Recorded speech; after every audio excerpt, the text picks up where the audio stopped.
Brought to you by...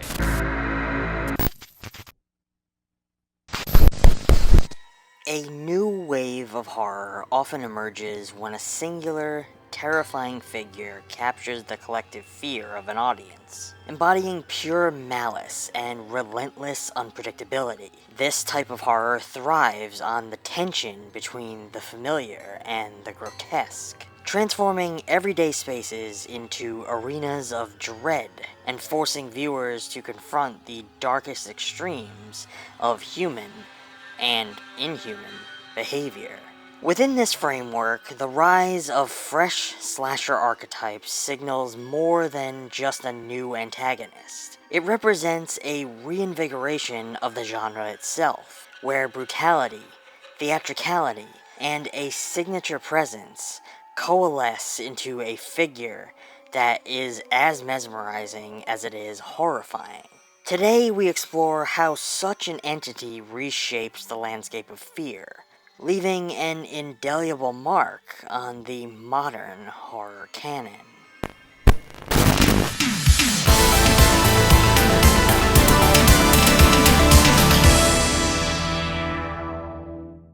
Before we begin, this video is sponsored by Plex. For more information, stick around after the video to learn how to corral your movies, TV shows, and music from all your streaming services into one place. Stop scrolling, start streaming, get Plex. Hello friends, happy Halloween, and welcome back for another Double Feature Friday here on ETF. I know I'm coming late to the game on these, but it took me a while to really formulate some of my thoughts about something that is so simple, yet so incredibly different in its approach. Terrifier, directed by Damien Leone, is a low-budget independent horror film that has gained a cult following due to its brutal practical effects, relentless violence, and the now iconic villain, Art the Clown. With its 1980s slasher influences, practical gore, and nihilistic tone, Terrifier stands out as a throwback to grindhouse horror in ways, while pushing the limits of contemporary brutality.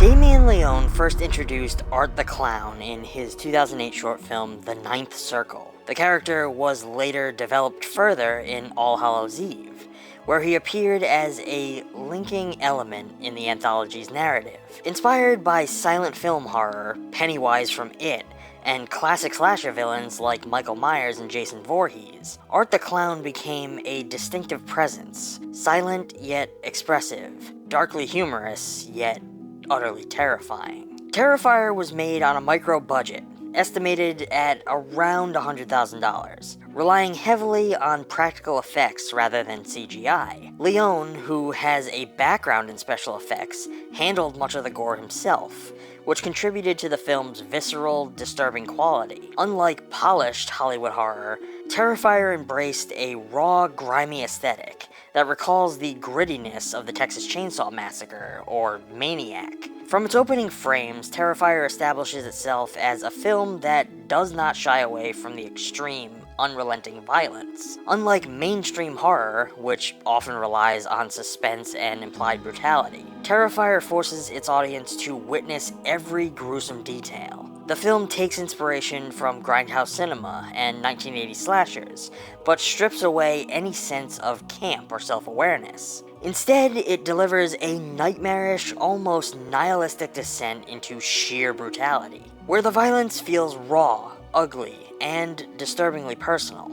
Unlike modern mainstream horror films, which often blend supernatural and psychological elements within the context of their scares, Terrifier is a return to pure, unfiltered slasher horror. The film lacks any kind of deep backstory for Art the Clown, or really any plot to speak of, making Art feel more like a force of nature rather than a person. A sadistic, supernatural killer operating without any reason. As I said, Art kind of follows in the footsteps of Michael Myers and Jason Voorhees, as an antagonist who embodies the terror of the unstoppable, silent killer. However, Art differs in his playfulness. His kills are elaborate, theatrical, and utterly sadistic. He's like Freddy in that way. He takes pleasure in psychological torment, often taunting his victims before dispatching them in gruesome ways. One of the most terrifying aspects of Art's kills is their theatricality. Unlike Michael and Jason, who kill with an almost mechanical efficiency,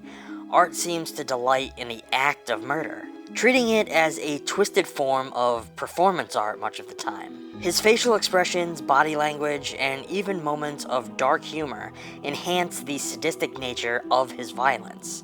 He doesn't just kill, he toys with his victims, prolonging their suffering purely for his own amusement. One of the more notorious scenes would be the infamous hacksaw kill, which cemented its reputation as an extremely violent film. Some critics have debated whether the film crosses into torture porn territory, akin to Hostel or Saw, while others argue it is simply a natural progression of 1980s slasher excess. Leone often defends the film's violence as an artistic choice, meant to push boundaries and unsettle audiences, rather than glorify suffering. The film's plot, if you can call it that, is intentionally minimal, following two young women who encounter Art on Halloween night. While Tara is set up as the presumed final girl, the film subverts expectations by brutally murdering her, shifting focus to Victoria.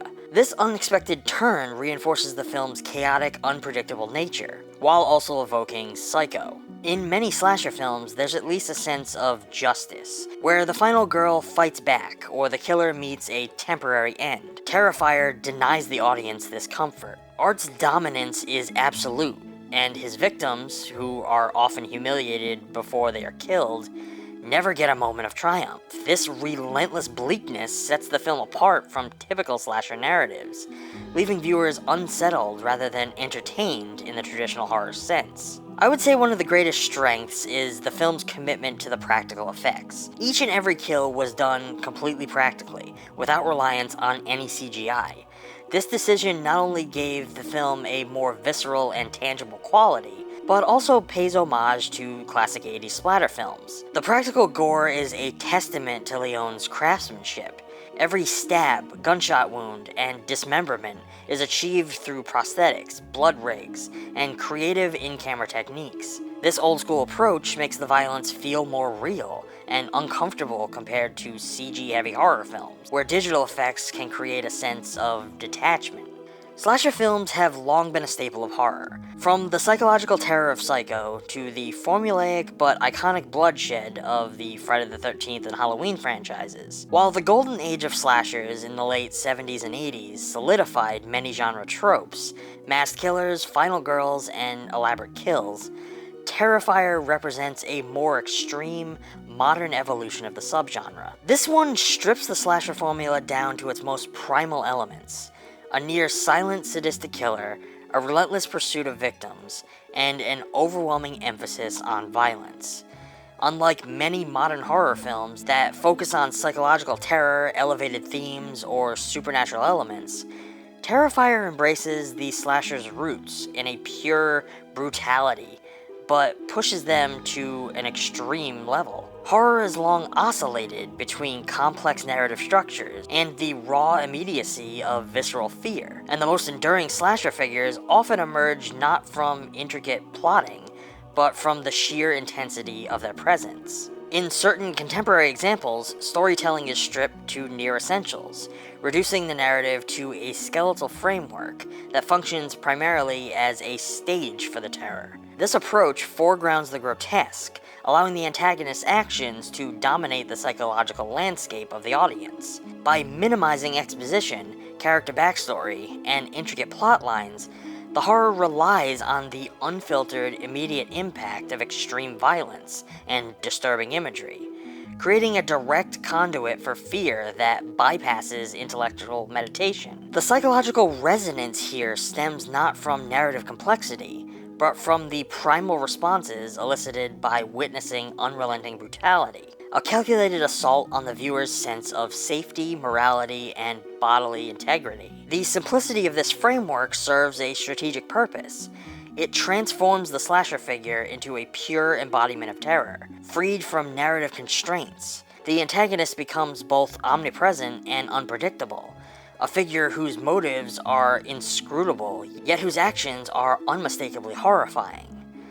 This lack of explanation only intensifies the psychological dread, as the human mind struggles to rationalize behavior that exists solely to inflict suffering. Here, the horror lies not in the acts themselves, but in the existential powerlessness of the victims, and by extension, the audience. The brutality is magnified by its singularity. Without distractions of subplot or expository digression, every violent act becomes monumental, and the figure committing them ascends to iconography through sheer audacity and spectacle. Moreover, this grotesque-centered approach engages a unique psychological interplay between fascination and revulsion. Viewers are simultaneously repelled by the extreme violence, yet compelled to witness it, drawn by the meticulous physicality of each horrifying act. The minimalist narrative ensures that attention remains anchored on the antagonist, reinforcing their status as a symbol rather than a character defined by relational or thematic nuance. It allows your mind to fill in the gaps, to speculate on where he came from, why he's here, why he's doing the things he's doing. The figure's terror becomes almost ritualistic, each act a demonstration of omnipotence within the microcosm of the story, forcing the audience to confront fears that are instinctual, bodily, and immediate. By prioritizing the visual and effective impact over narrative logic, the horror achieves a form of psychological purity, wherein the antagonist is perceived as an unmitigated force, a new icon forged from spectacle and dread. In essence, the psychological potency of this approach lies in its deliberate rejection of traditional storytelling conventions in favor of pure immersion and grotesque immediacy. By throwing away intricate plots or layered character development, the film constructs a space where fear is unmediated, and the antagonist emerges not merely as a villain, but as an emblem of terror itself. This methodology demonstrates that horror's most enduring icons often arise not from their narrative intricacies, but from their capacity to embody fear in its rawest, most unrelenting form. Figures who haunt not because of who they are, but because of the sheer, uncontainable force of what they do. Hey friends, I'm breaking in here to tell you about an exclusive new show that we have started releasing over on Patreon. It's called Real Hot Takes, and it's a monthly show where I can just talk about some contemporary topics from around the industry and voice my thoughts, opinions, and concerns about various things. So if you want to gain access to the first of some fun new content that you can't find here on the channel, come join us on patreon.com/embracethefilm. Now, back to the video. Moving on to what was a highly anticipated follow-up, Art the Clown made his return to the screen in an anomaly in modern horror, an ultra-violent, independent slasher that became a cultural phenomenon despite its small budget and grassroots marketing. The film follows its predecessor and expands on the mythos of Art the Clown while embracing a slightly larger scope. Also, wouldn't you know it, they began to develop a plot. Leone secured funding through crowdfunding and Indiegogo, raising over $250,000, far beyond the initial $50,000 goal. This enabled him to push the sequel into a bigger, more ambitious horror film. Unlike the first film's stripped-down narrative, Terrifier 2 incorporates supernatural elements, dream sequences, and more elaborate gore effects. A key factor in the film's success was the word-of-mouth marketing, fueled by reports of audience members fainting and vomiting due to the extreme violence. This led to an extended theatrical run, grossing over $15 million worldwide, making it one of the most profitable indie horror films in recent years. While Terrifier 2 is a splatter-filled slasher, Leone incorporates deeper thematic elements that set it apart from the first film. Unlike the first, which mostly focused on Art's rampage, Terrifier 2 introduces Sienna Shaw, a compelling final girl with a fully developed arc. She is haunted by grief, trauma, and the loss of her father, whose mysterious drawings suggest a connection between her and Art. Sienna's transformation into a warrior-like figure suggests Leone is blending slasher tropes with some dark fantasy elements. Her journey is filled with visions, a magical sword, and an almost prophetic destiny, making her a unique foil to someone like Art, a supernatural villain against supernatural heroine. Art's return in Terrifier 2 cements him as one of modern horror's most distinctive slasher icons. Unlike Jason or Michael, Art is expressive, sadistic, and theatrical, using elaborate kills and unsettling humor. However, this sequel adds a supernatural layer to Art. It introduces a little pale girl, a ghostly child that only certain people can see. This hints at Art being something beyond a human killer. His resurrection, regenerative abilities, and link to Sienna's father suggest an almost mythological evil, something more akin to Freddy Krueger than a traditional slasher villain. These Terrifier films continue to push the limits of on-screen violence, here with T2 being one of the goriest mainstream horror films in recent memory. As I said during the first one, Leone, who is also the film's practical effects artist, takes inspiration from 80s horror, especially the work of Tom Savini, to deliver brutal, extended kill sequences. However, the violence isn't just for shock value. It plays into the film's nightmarish atmosphere. The kills are drawn out, almost cartoonish in cruelty, which reflects Art's twisted, performance-driven personality. Leone seems to be testing the audience's limits, making the violence part of the film's identity rather than just a tool for fear. In the first film, Art was a brutal serial killer with a penchant for sadistic humor, but that film was a contained, low-budget exercise in pure slasher terror. While the violence was extreme, especially the infamous hacksaw kill, it was mostly realistic, raw, and grounded in slasher traditions. Here, he takes things much further, not just in the scale of the violence, but in how it is executed, prolonged, and presented as a twisted performance. Leone pushes the boundaries of what is traditionally acceptable in horror, challenging the audience's endurance while also expanding Art's character in unexpected ways. Art the Clown isn't just a killer, he's a performer.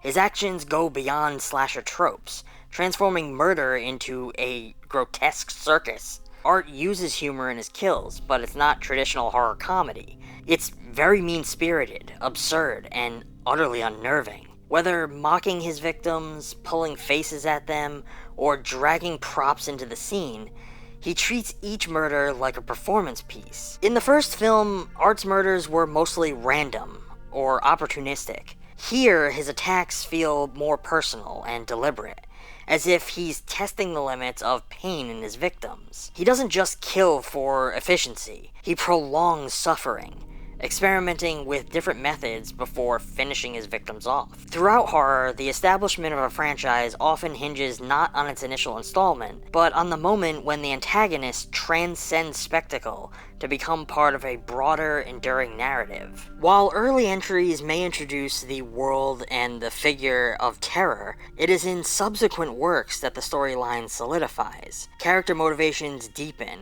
and psychological stakes are fully realized. Within this context, the first entry in a contemporary slasher series functions primarily as a primer, a space to observe the antagonist's grotesque capabilities, to gauge audiences' reactions, and to define the stylistic parameters of fear. It's a foundational exercise, creating the rules of engagement and offering glimpses of a figure who embodies unrelenting malice. Yet within this structure, narrative continuity is minimal, and the events, while horrifying, exist largely in isolation, an exhibition of terror rather than the beginning of a saga. The sequel, by contrast, signals the true inception of a running storyline, transforming the antagonist from an emblem of immediate dread into a character with enduring significance within a psychological and narrative framework. Integrational conflicts and elements of continuity,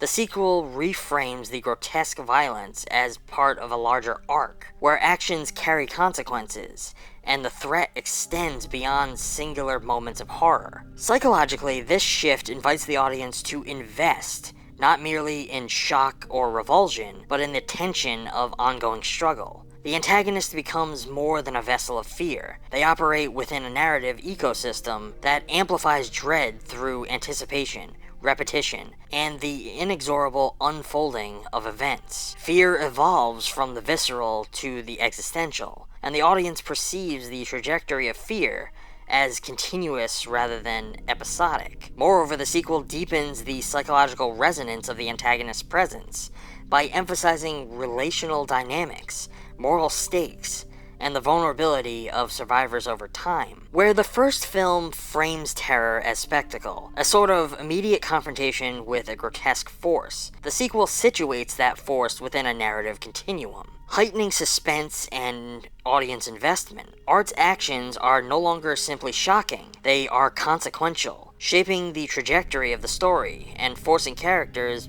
and viewers to reckon with the persistence of evil. This narrative maturation underscores a key principle in horror. The true power of a slasher icon emerges not from isolated acts of violence, but from their integration into a living, breathing storyline, where fear is cumulative, evolving, and inescapable. Ultimately, Terrifier 2 redefines the franchise's identity. You could argue gives it one, transforming the initial spectacle of terror into a psychologically complex narrative journey. By establishing continuity, expanding stakes, and reinforcing art's symbolic and literal reach, it positions itself as the true beginning of the story, where horror becomes both enduring and deeply immersive. In doing so, it demonstrates that while an introduction may showcase fear, the real narrative, and art's lasting legacy, emerges when the terror begins to unfold over time, threading together past,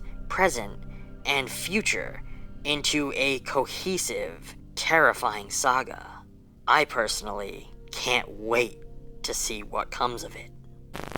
Managing the overwhelming number of streaming services that we all subscribe to can be a nightmare, making us wish for some sort of one-stop destination for all of our movies, TV shows, and music. Well, thankfully, Plex has the answer, bringing together free ad-supported movies, shows, and live TV with the power to search and add to your watch list any title ever made, no matter which streaming service it's on. Plex keeps everything in one place, even for theater releases. Discover more and search faster by customizing your experience. Add friends, share thoughts, and find your next binge-worthy title. Track your favorite actors with Discover credits. See all their movies and shows in one place. Stream your own movies, TV shows, music, and photos anywhere on any device. And best of all, Plex is a free streaming app for everyone, supported by ads that help bring you content from partners like Lionsgate, AMC, and even A24. Stream instantly from your computer, phone, tablet, game console, smart TV,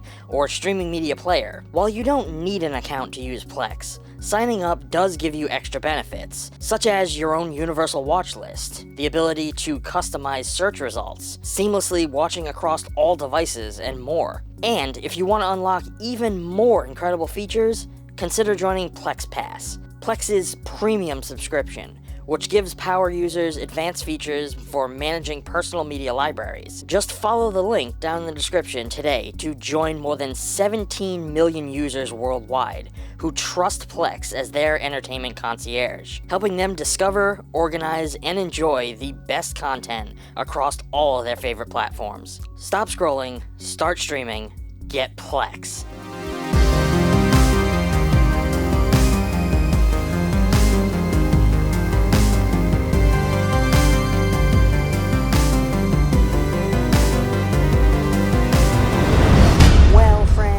That's going to be all for now. If you're interested in this film, I urge you to check it out for yourself and formulate your own thoughts and opinions about it. I hope you come share those thoughts in the comments. Let me know if there are any movies that you would like to see discussed on this channel. I always love to hear from you guys, and I do my best to try and respond to everyone.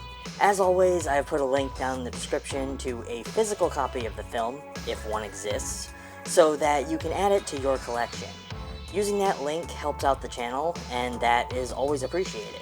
Furthermore, if you like the video, I urge you to give it a thumbs up, subscribe if you aren't already. I know many of you watching aren't yet subscribed, so help support the channel. Subscribe. If you'd like to go the extra mile and support the channel even more, we do have a Patreon. And if you sign up for our Rated R tier level, you can get yourself access to the ETF Digital Archive. We get a lot of compliments about the VHS collection that you guys see in the background of almost all of our videos. Well, we have been hard at work slowly digitizing that collection and creating a place where we can share it with all of you. Thanks to the help of the Plex platform, one of this channel's sponsors, we can now do just that. This is our way of doing our part to help preserve that gritty, nostalgic VHS look and feeling before it's gone forever. So as a special thank you for becoming a Rated R tier member, you will be added to our ETF Archive Plex server, so that you can stream our VHS collection from anywhere at any time. It's basically like having a streaming service for VHS, which I think is pretty cool. We also have a Mercari store, where you can go and get yourself a little piece of the ETF archive. While collecting VHS, Blu-rays, and DVDs over many years, we wind up with lots of duplicates, and we unfortunately can't store them all. So on our Mercari shop, we have those for sale. Purchasing those not only expands your collection, but makes room for us to expand ours. All the links for everything are down in the description. Until next time, stay safe, and as always, thanks for watching.